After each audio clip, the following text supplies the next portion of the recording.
What is up, everyone? Welcome back for another Eternal Journey video. That's right, I'm Jedi, aka Caesar the Crowd Pleaser, and today is July 24th. That's right. That means that the latest update, Trials of Grodov, are out. And so, I'm going to be discussing the updates with you guys. And then doing a in-depth card by card analysis for you guys as well, constructed. This will be a constructed video, I guess, because they are not opening this to draft at the moment. So first things first, let's go ahead and talk about what matters, which is the money or gems update. On the subreddit, someone recently posted what was the most efficient bang for your buck, and then the devs went ahead and released that they were going to be updating it. And so here is the updated information. Long story short, and I'll go through it with you guys.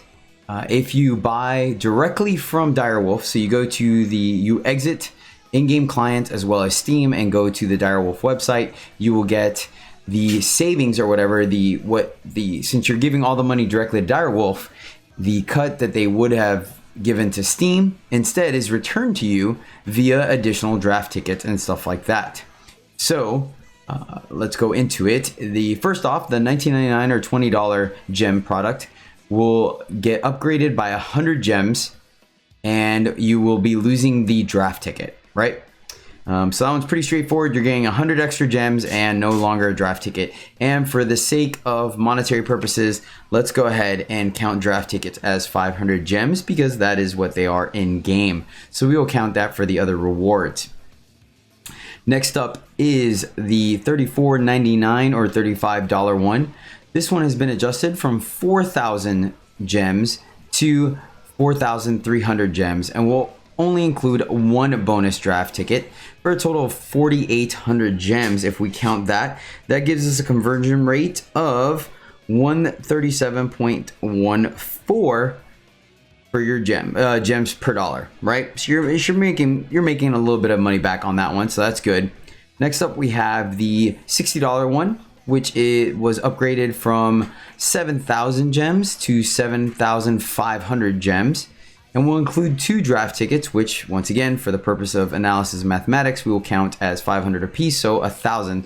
So you're technically getting 8,500 gems for this one, which is a conversion of 141.66. So once again, a better deal than the $34.99 rate. And then finally, the new one that they added, because the $60 one used to be the most highest you can get. Now they have an exclusive to the Eternal Web Store. We are introducing the $100 or 99.99 USD gem product that will grant 13,000 gems. This Dragon's Hordes comes with 3 bonus draft tickets when purchased via the Eternal Web Store, which means, for once again, technical purposes, an additional 1,500 gems for a total of 14,500 gems, which gives us a conversion rate of an even 145 gems per dollar, which, even though is slightly above the $60 one, is still a more efficient deal. So yeah, that is pretty important for you guys. As some of you that have been following the podcast for a while, remember that I did do a going optimal or being efficient podcast, where I stated buying gems in bulk always ends up being the more beneficial, because at the end of the day, you're going to spend them at the same rate regardless, but you're getting a better return on investment that way, getting more bang for your buck. So for the time being, if it's worth it to you and you do buy gems, I would consider saving up and getting the $100 Dragon's Hordes bundle, because you're just getting a way better deal and they all spend the same in game. All right, next up, there is a release event, which is kind of cool, kind of like a pre-release, but not quite. This is going to be a phantom event, which means you are going to be opening the packs or getting cards from the new expansion or campaign. That's not really a campaign, but they will not stay in your collection. They'll only be for the event. So let's go ahead and read right off of it. Interested in new cards? Want to honor the ancestors through combat? Join the Trials of Grodov, a release event. Each run of the event will cost 1,200 gold or 100 gems, so $1 roughly. Players can enter the event any number of times. Each entry, players will play with one of 5 theme decks created to showcase cards from the Trials of Grodov. So, much like we saw with the last campaign, that they have pre-constructed decks which are designed to go up against each other, so they'll be a lot more fun, kind of like the dual decks in Magic. So even though they might be slightly underpowered, they're all going to be underpowered, and that's what everyone's going to be playing, and so it creates more fair gameplay. These decks are phantom and will not be added to collections, as we mentioned before. Each of your first 5 runs will use a different theme deck. So sounds like you just get a random deck each time because you're only playing 5 games anyways. So that's what it sounds like. Not sure what the first means, but sure. After 5 entries, oh, okay, here we go. After 5 entries, you will play with a phantom theme deck selected at random. Oh, okay, I got you. Okay, so for your first 5 runs, right, if you join the event 5 times, each one of your matches will be with a different deck, period. So you go through all 5 of them. Then, once you join a 6th time, then you will still not be able to pick your deck. It's still going to be random, but you're going to keep that one deck for the rest of the tourney. Okay, that makes a lot more sense.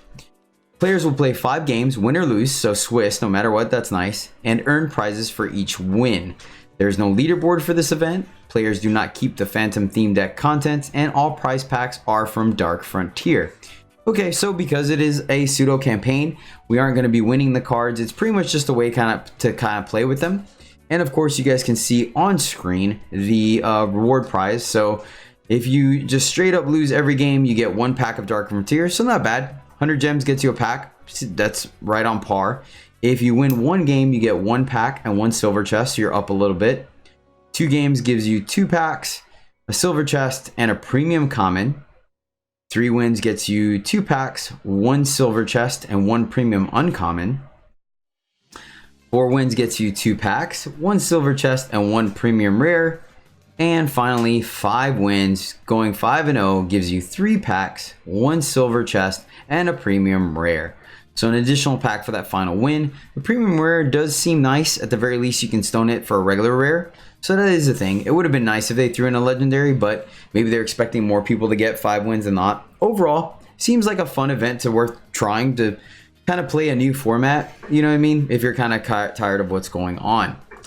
But all right, guys, that is going to do it for this part. Let's go ahead and move on into the game so we can show you the actual trial bundle, which I am going to buy. All right, guys, we are back. One thing I do want to mention real quick is that we are also receiving the Light the Fuse rewards from the 4th of July event, or the cookout event that we had earlier in the month. That is where you had a chance of winning the alternate art legendary Light the Fuse. So yeah, with the update, they're also giving out the rewards as soon as you log in. So just wanted to go ahead and update you guys on that. I guess since we are a video, let me show you that real quick. Don't mind taking a second to do that. I don't know if there's going to be a way to craft them or not. I haven't tried, but I will show you the alternate art for some of you. I actually worked out well for me because of the fact that I didn't have any of them. They are a promo card, so actually I wonder if it would be a little less. But yeah, you just get the 4th of July rocket with the Grenadin lighting its own fuse. But yeah, that's interesting. Yeah, so I guess you can craft those. That's weird. So do you still, give me 1 second. Might as well do it while we're here. Let me see if you still have the legendary craft ones or if those just got replaced. Nope. The other ones are still legendary. Interesting. Huh. Oh well. Cool. So alternate art counts. Alright, so going into the Trials of Grodov, right? It's here. You can see it under the promo section of the store. Click on that. And you have 3 tiers that you can buy. And you guys are in luck because I'm doing a video. And the fact that if there's one thing that I don't mind splurging on, it is sigils or power or land. In MTG, that's the only thing. In Magic, I typically try to get foils of our lands because you can use them in every deck. So I will be splurging and getting the top deal. So you guys can see that here. The basic one is the Trials of Grodov. That is for 1,000 gold or $10, or gems, I'm sorry, or 2,500 gold if you farmed it. I draft on my stream quite regularly, so rarely do I have a lot of gold. And this gives you 4 copies of 20 new cards plus 4 copies of each of the 5 new insignias. So you're getting a total of 25 cards for your collection. As far as individual cards, obviously times 4 each. But the insignias include the other ones that we do not have in game yet. I believe they are supposed to be released in the next expansion, whatever that is. But we will not be able to craft them. Like I said, we'll go into the cards here later after I show you guys all the packs. So you get that, and then you get an Ultra Premium Avatar. Let's go ahead and show you that right now. And then we will go into the next pack. So it looks pretty cool. I like the crystal and stuff. And let's see what we get. We don't get to say it. That's fine. It comes with the custom emote. They are many paths to victory. Fair enough. And let's switch perspectives so you guys can see that. Not that it really matters. You guys will probably see that in game. But yeah, that's what you get for the 1000 gem or the basic one. The premium bundle now will offer the all 4 copies of the 20 new cards plus the insignias. Then it will upgrade to premium copies of all the cards in the expansion, including the insignias. So all 25 cards times 4 will then become the premium versions. You get the Ultra Premium Avatar that we talked about, and then you get the Ultra Premium card back, which is this crystalline looking thing. Looks kind of neat, to be honest with you. I'm not the biggest card back fan because I rarely see them, but that one is pretty neat. And finally, let's look at our last one, which is the one I'm going to get. This is the Trials of Grodov Zoltan bundle for $50 or 5,000 gems only. You cannot buy this with coin of note. So we get everything we get in the previous one, to include one draft ticket, an additional draft ticket, a whole box of Dark Frontier 32 packs, which honestly I draft so much I don't think I need it. I would prefer to just keep the gems, but hey, I'll take it, right? It's we'll add up the tally on what we're getting later on or maybe off screen, and then a new set of the Zoltan Premium Sigils, which is exactly why I'm getting this, because honestly, premium everything else is nice, but I'm not really worried about it. Like, don't get me wrong, I don't stone or dust the premiums I get of other cards. I am slowly working on filling out my collection, but I let the game do that. I don't craft foils, but I think these are really neat. I like them. I think I might switch back and forth between the older sigils and these new ones, but that is the Trials of Grodov bundle. So let's go ahead and pick that up. Boom. And now let's go ahead and take a look-see at the cards, shall we? Go to the collection here. And let's start with sigils so we can compare those and you guys get to see what they look like in-game. I'm trying to think, is it this way that we can... What's a good way to see just the sigils? Let's do it this way. And that. See if that works.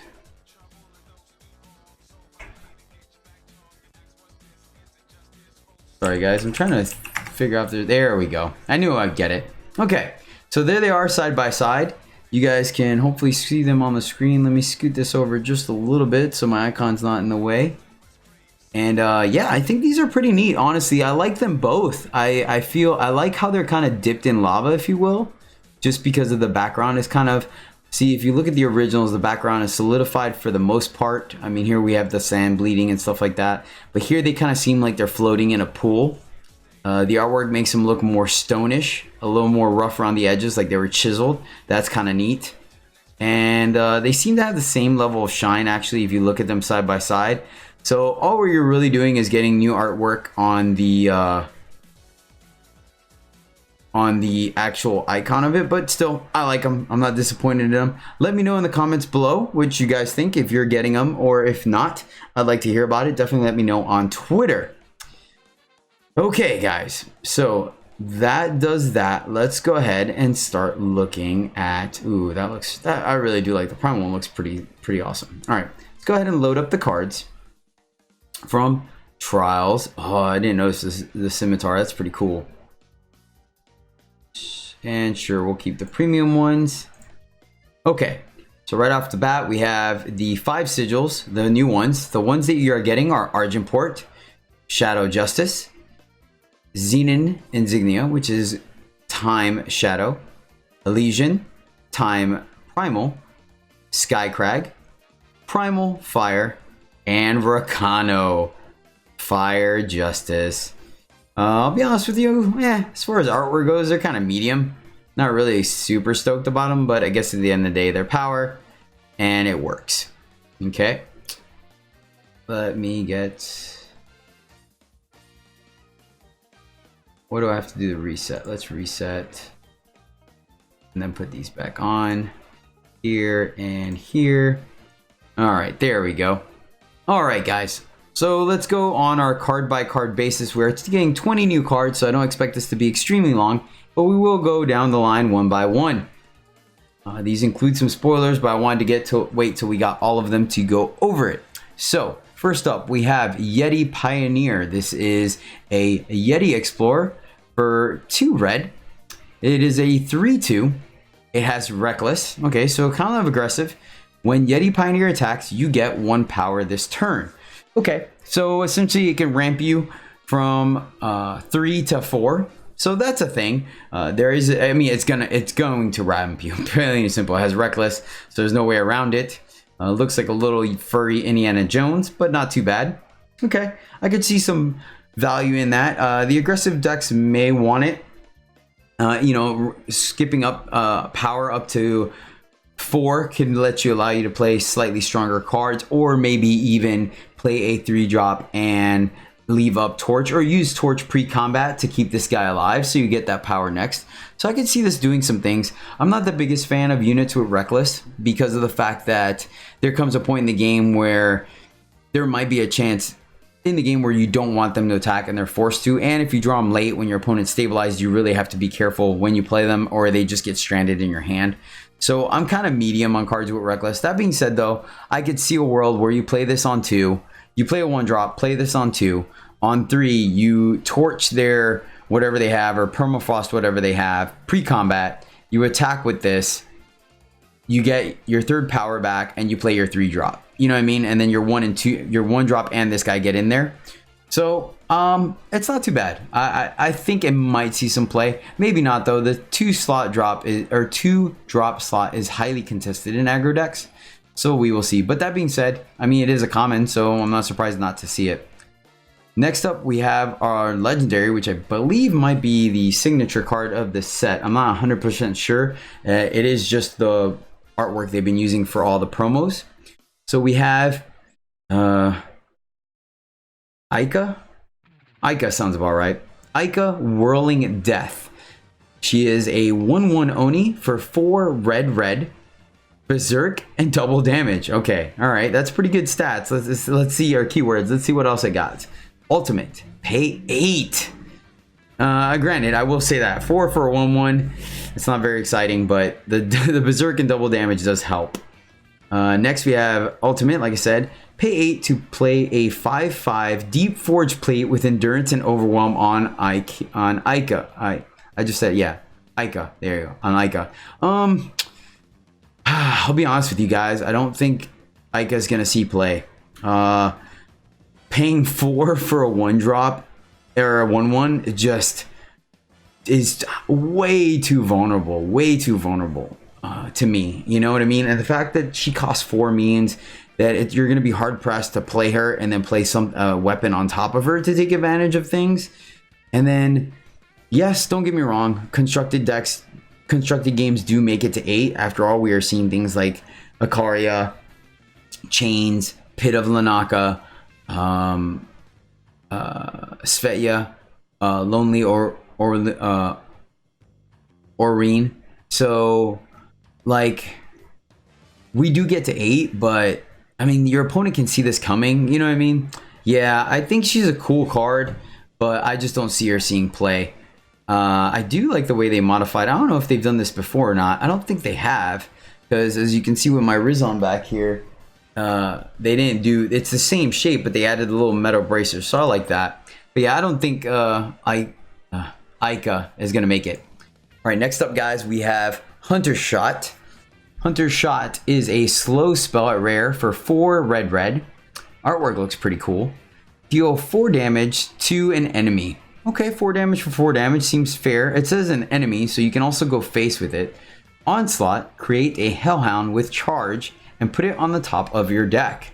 So, essentially with Onslaught, Hellhound is the 4/4 charge hound for 2. So essentially for 6 power, you're getting potentially 8 damage minimum. It doesn't seem too bad. The only problem is that obviously it takes up a draw slot. So you're losing a draw step to make sure you draw this. But sometimes, and your opponent does see it coming.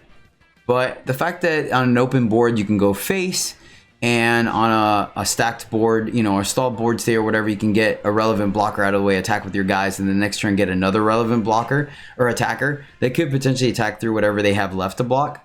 I think it's going to have some use. It might be more of a sideboard card.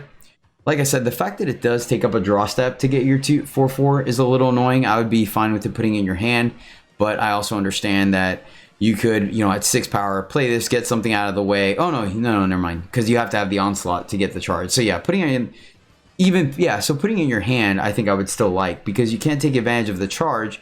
Your opponent still gets to see it coming, but it's not eating a draw step. So, I'm kind of medium on Hunter's Shot, but I do think you'll see some play. And our last fire card is Forge Fire.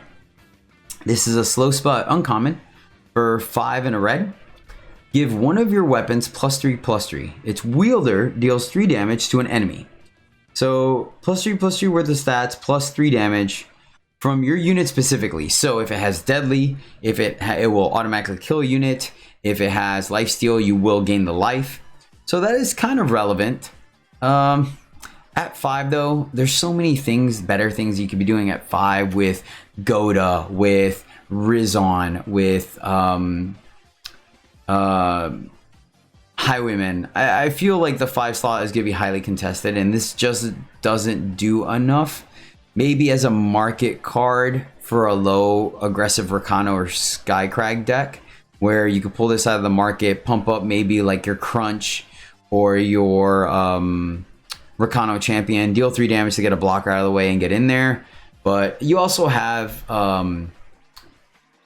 Persuader, Caleb's Persuader, that fills a similar slot, and it's actually cheaper. The only thing is you can't direct. It is repeatable 2 damage, but it only goes face. But yeah, I don't think Forge Fire is going to get there. All right, guys, moving into our time slot, we have Cloak of Moments at common. This is a relic for 1 at a time. Artwork looks kind of cool. Cloak of Moments. Your units cost 1 less to shift. When one of your units emerges, it gets a +1/+1. Period. Permanently. Doesn't change. Or yeah, it doesn't go back. So I guess it kind of ramps you somewhat, but only for your specifically shifted units. And then the flip side is, because it's specifically shifted units, they come down a turn earlier potentially, or you could play more than 1 a turn. You get a +1/+1 for your troubles.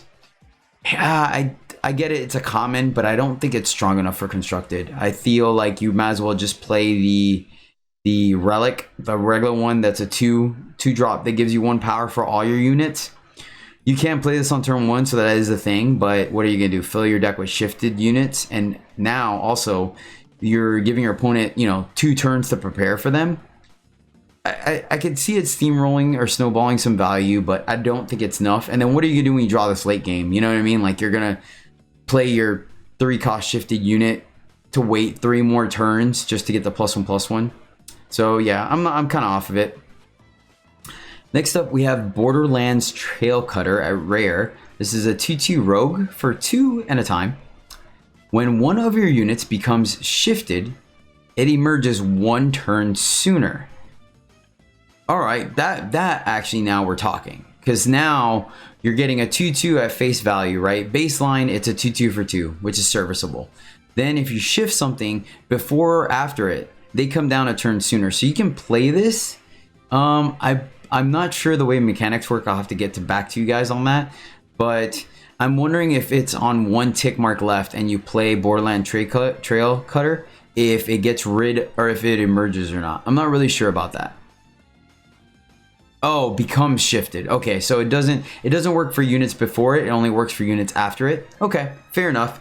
But that is still relevant. Like it doesn't ramp you as far as power wise does, but it does kind of cut the shift short by a turn, which could be considered ramp because obviously most units shifting them is cheaper.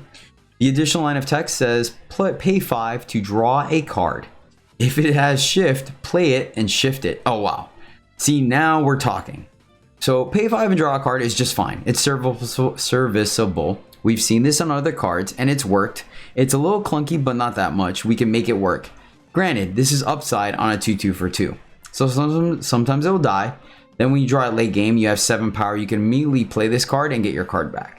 Now, here's the funny thing though. If you have a critical mass of shift in your deck, there's a chance where you're getting a free card because it's going immediately into play.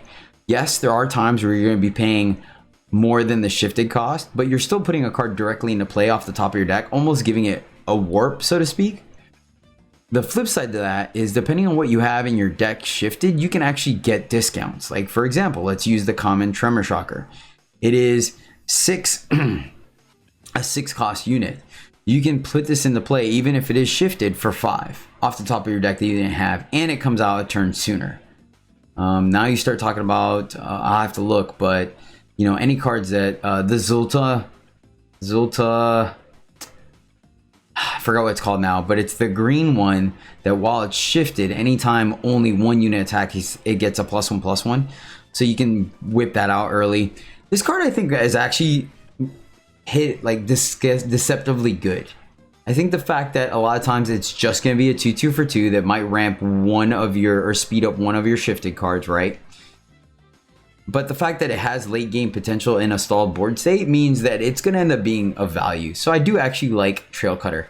How many to put in a deck, I'm not really sure, but I do think it is going to see play. All right, I absolutely love the artwork on this, even if the card is not that good. Let's find out. We have Sabertooth Pride Leader, like the name. It is an uncommon cat, a 3/5 cat at uncommon for 4 time.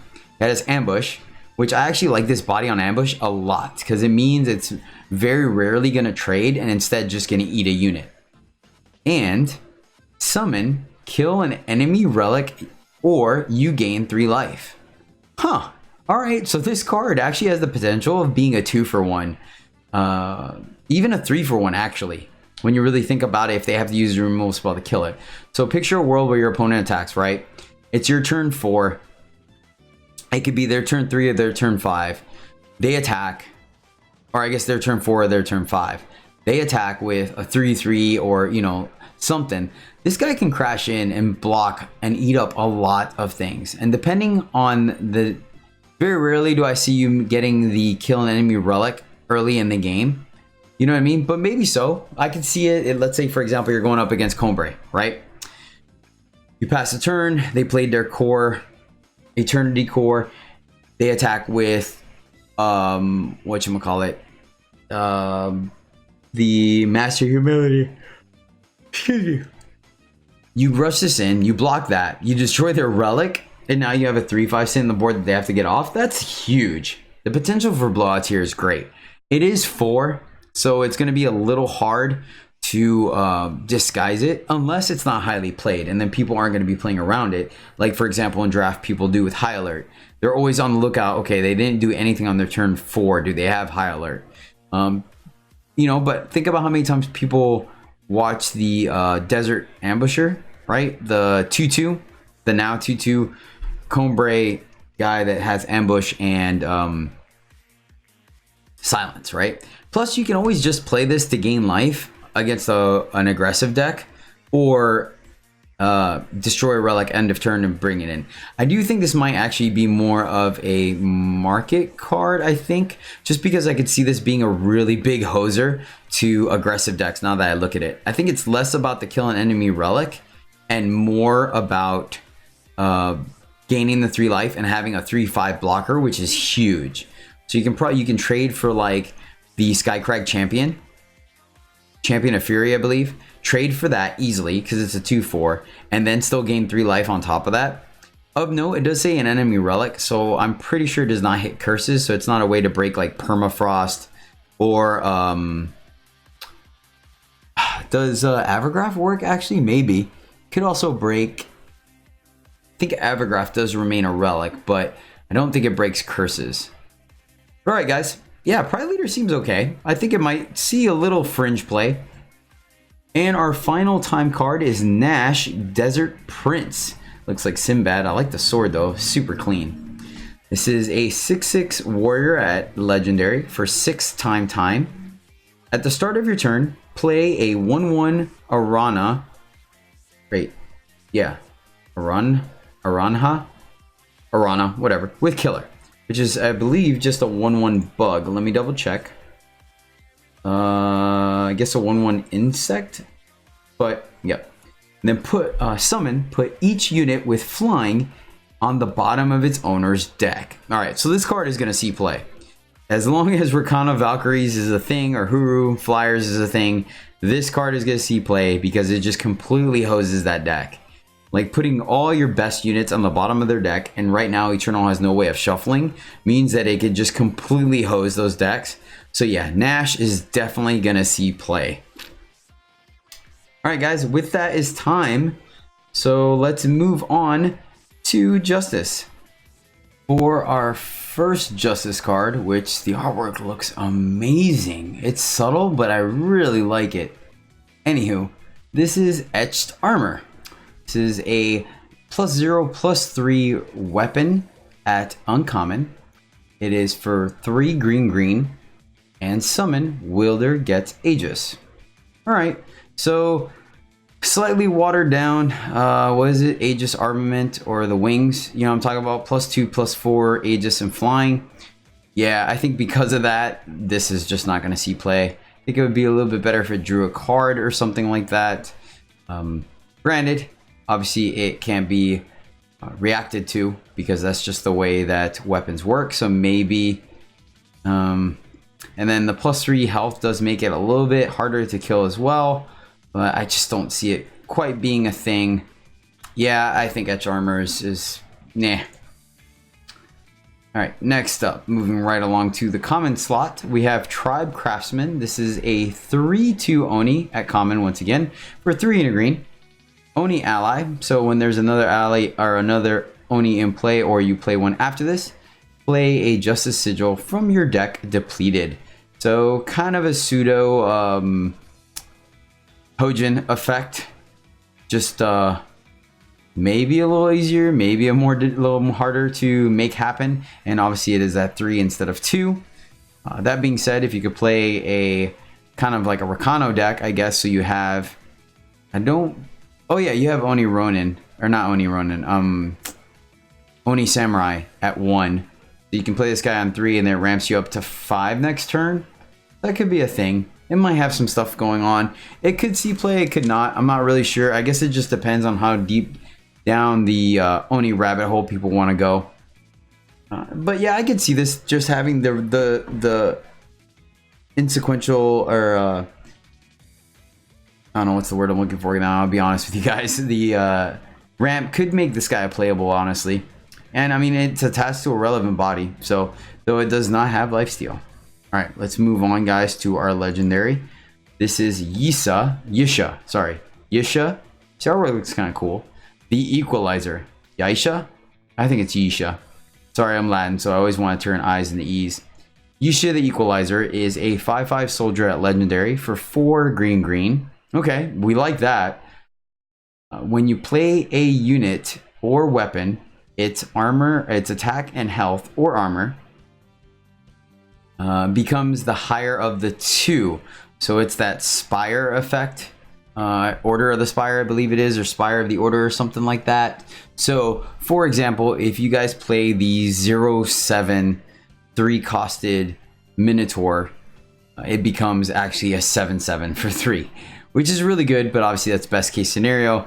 You know, you want to play it in your deck. Obviously there is that dragon, and now I think about it, I believe the dragon's either a 6 or a 5 drop. I don't want to tab out of this to show you guys, but the Legendary one that you can twist it for 4 or 5, I believe, and it deals damage equal to its power.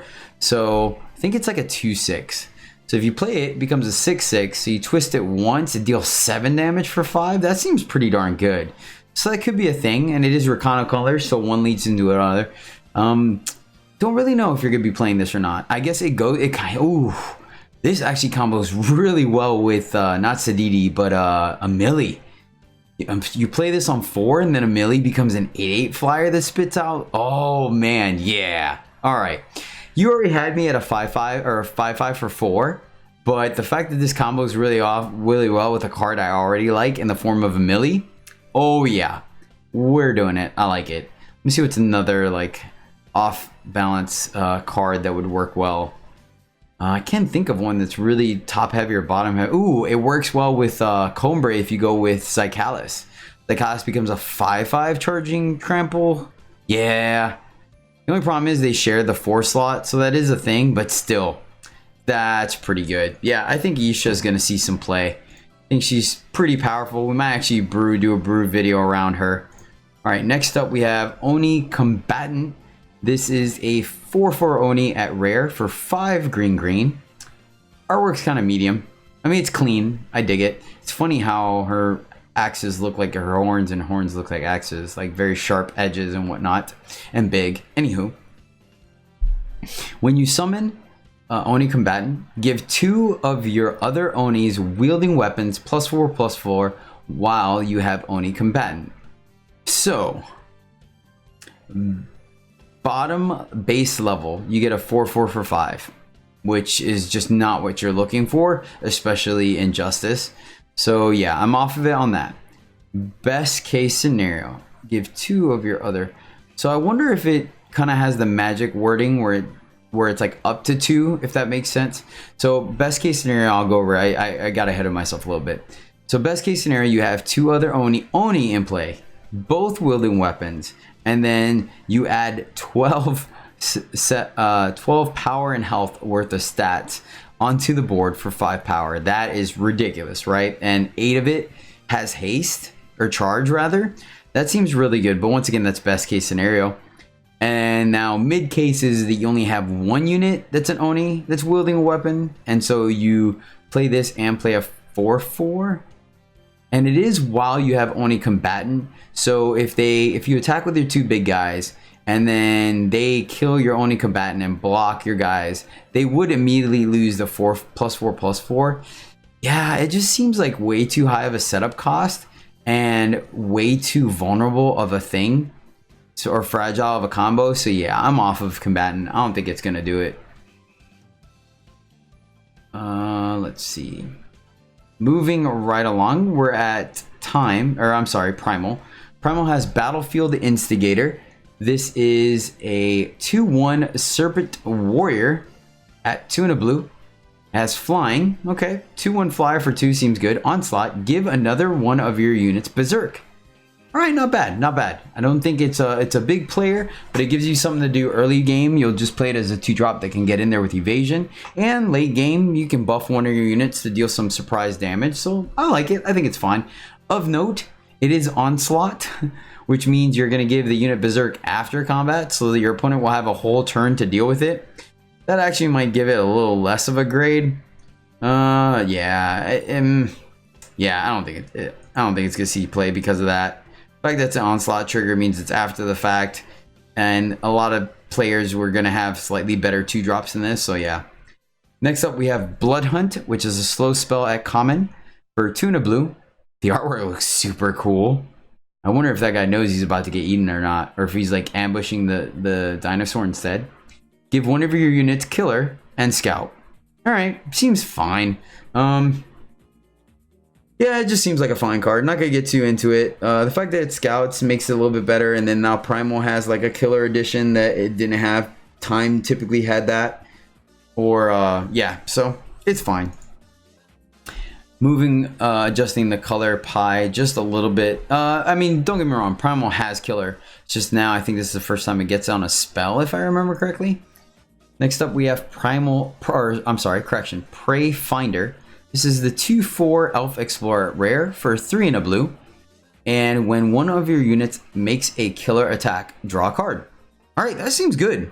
I feel like that combos really well with Elysian, where you're gonna really capitalize on units that automatically have killer, like built in. That way you are immediately replacing themselves or getting the card back, right? You play the unit and then you're also more inclined to, or more willing to, make a trade on your killer instead of trying to. Obviously you want to use killer on a unit that is smaller than the one you're attacking with, so you can keep yours and potentially 2 for one your opponent. But with Prey Finder on the field, the fact that you're able to get that card back regardless means that you might be okay excuse me, trading. So yeah, she might see a little play. On baseline, she is a 2/4 on her own on the 3 slot, which might be slightly competitive, but I think in an Elysian deck where you're able to get that card back, that might be quite beneficial. And finally, ooh, this one kind of looks like Nebula from Guardians of the Galaxy, honestly. Let me know if you think that in the comments below, or if I'm just digging a little too deep. I think it's in the face and the blue color. Anywho, the foil looks, or the premium looks super cool. This is Sodi. I don't know. We'll go with Sodi. I like that. Sodi Wingbreaker. Wing as in flying wing, not wind. Wingbreaker is a 3/6 elemental shaman at legendary for 5 blue. And at the end of your turn, if an enemy player took damage, draw a card. All right, sweet. So kind of a counter to the Sidoti curse, I guess. Onslaught. So if you attacked with a weapon or unit this turn, deal, or hit killer, deal 6 damage to an enemy unit with flying or an enemy sight. Kind of feels like another Huru / Rakano Flyers hoser. But I mean, it is relevant. 6 damage destroys every sight. There's not a single sight that could stand up to this. So that is pretty good. And a 3/6. I wish they had flying, but I guess a wing breaker might not have flying themselves, I guess, and that's why they need to break wings. So it is a 3/6 body, which could block most things, not Sidoti though. It does kill Sidoti with the onslaught trigger. So kind of feel like she's a sideboard. I just don't see you wanting to. Well, never mind, actually, because if they took damage, you draw a card. Okay, yeah, I think Sodi will see play. I'm not crazy about the body, but the onslaught is not too bad in this meta. But you might just get value off of the. It might be good in like a Skycrack burn deck, you know, like spells matter. Just play her and then start paying them with spells. So you draw the extra card and it replaces a spell. That could be a thing. Granted, she does have to survive till the end of your turn to do it. You don't get the card back immediately. So that is a little bit of vulnerability. And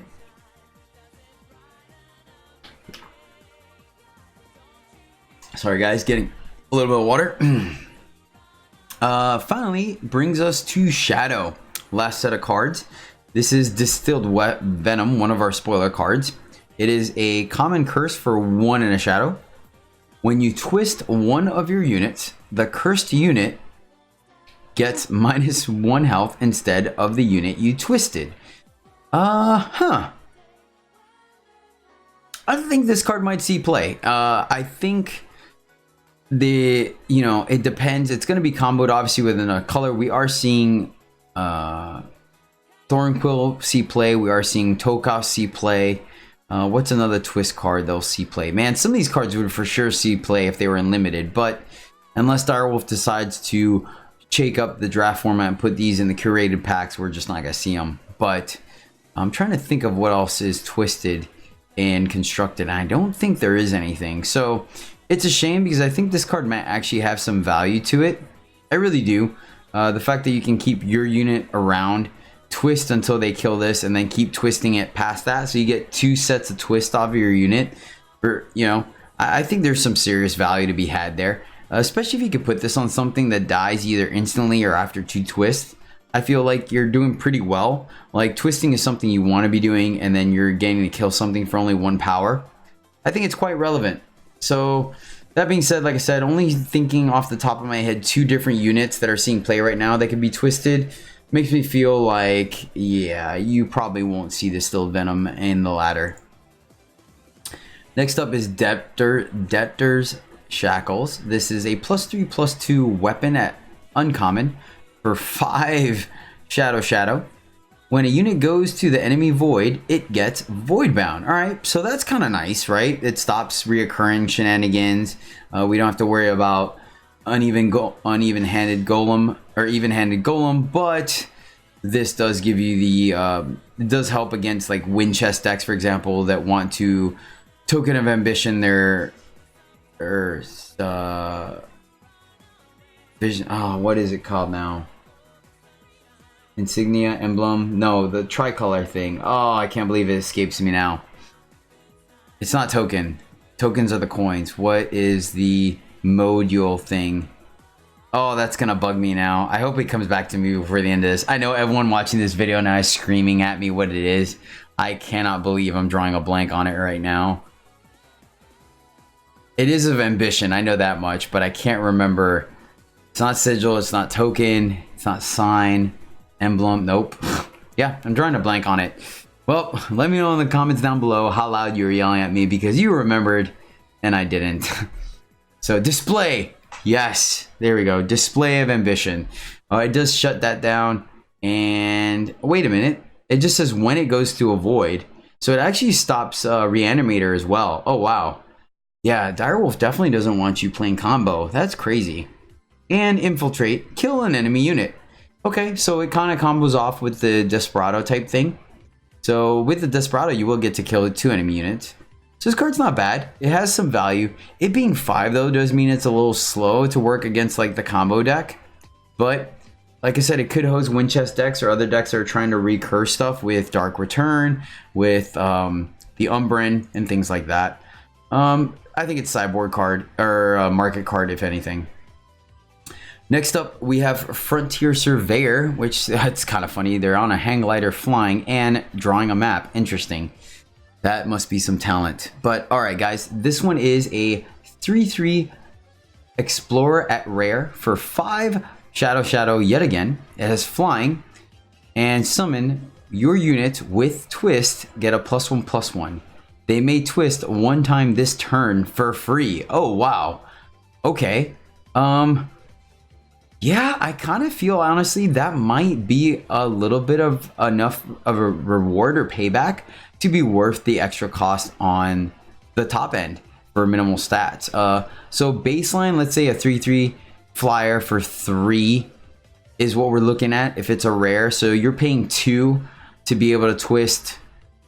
You know, like, okay, baseline, worst case scenario, you're paying 5 for a 3/3 flyer. That's pretty underwhelming. Like, I wouldn't want to do that, honestly, regardless, period. I just don't think there's ever a time in Constructed you want to be doing that.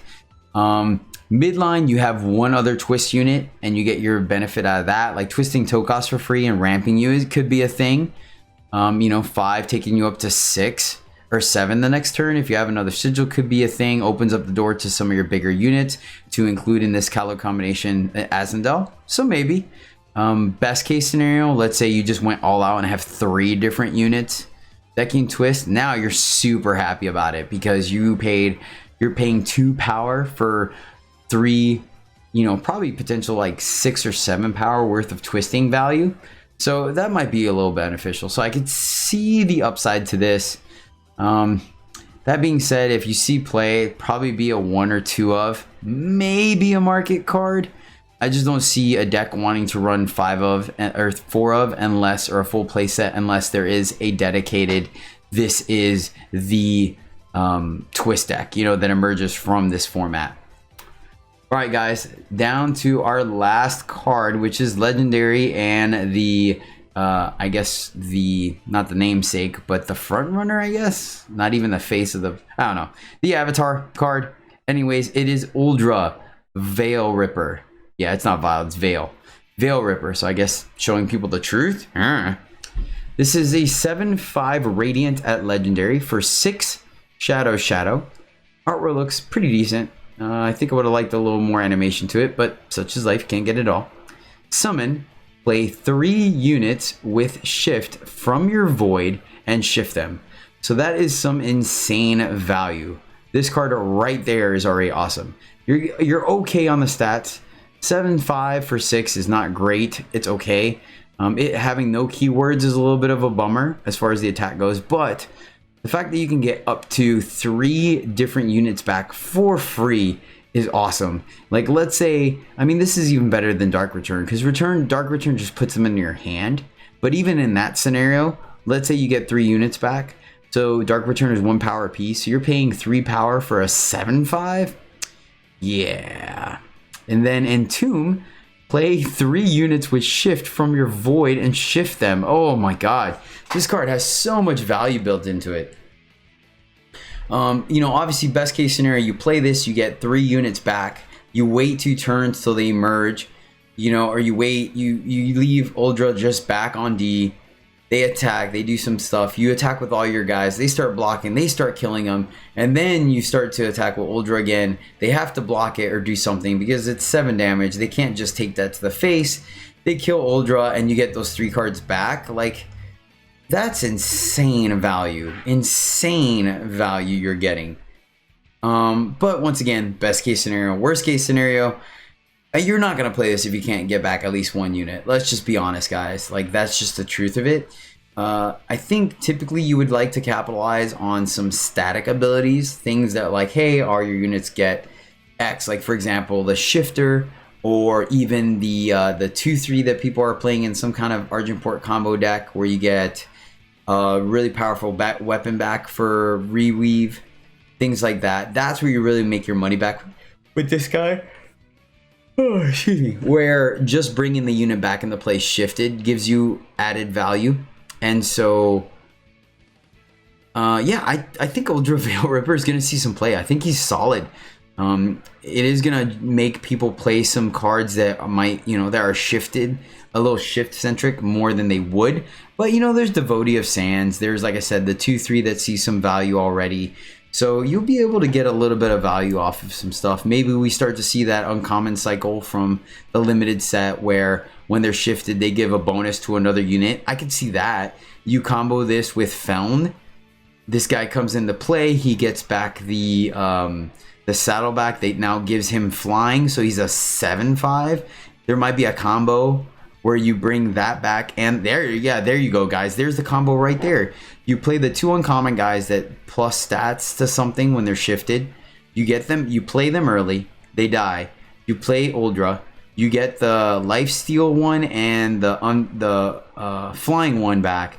Then you make Uldra a 7/5 lifestealing flyer. Yeah, busted.